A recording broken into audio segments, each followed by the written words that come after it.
Bilang paghahanda para sa Panagbenga 2026 Festival, pinangunahan ni Police Colonel Ledon D. Monte, Deputy Regional Director for Operations ng Police Regional Office Cordillera Administrative Region of Brocar, ang pagpupulong ng Panagbenga 2026 walkthrough na ginanapa sa Kapanalig Hall, Baguio City Police Office sa nito lamang ika-19 ng Enero taong kasalukuyan.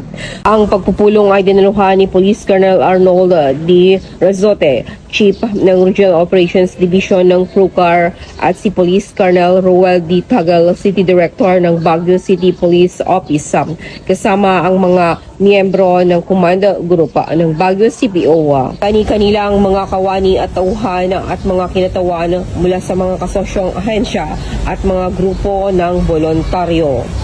Sa talakayan, inilahad ni Police Colonel Tagal ang mga plano sa seguridad at pag-deploy para sa paparating na kalendaryo ng mga aktibidad at session at ang lahat ng mga contingent, mga estratehiya sa pamamahala ng karamihan at lubusang naiisa-isa sa lahat ng mga stakeholder.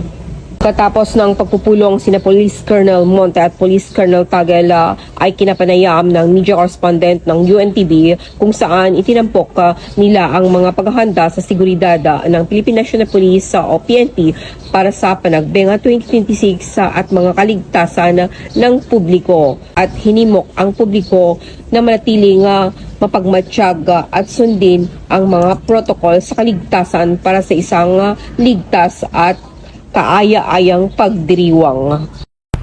Mula dito sa Riyon ng Cordillera, ako ang inyong PNN correspondent, Police Master Sergeant Lenny Valerio, alagad ng batas, tagataguyod ng Balitang Pulis.